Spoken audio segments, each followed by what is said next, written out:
Ayan naman katikal. Ayan, oh. Nagapintura pa rin tayo sa ilalim ng init. Kahit ang heat index natin ay umabot ng 46 degrees Celsius.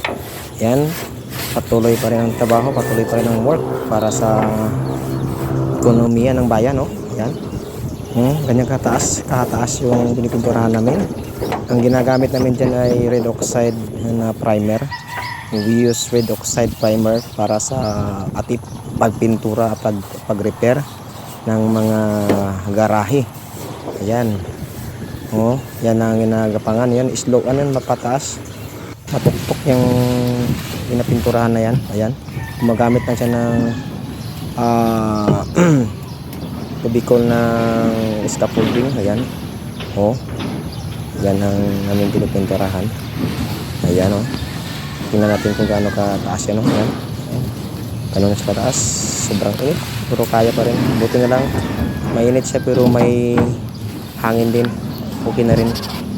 Kahit ganun, kahit sa init, may hangin pa rin. Malamig-lamig pa din.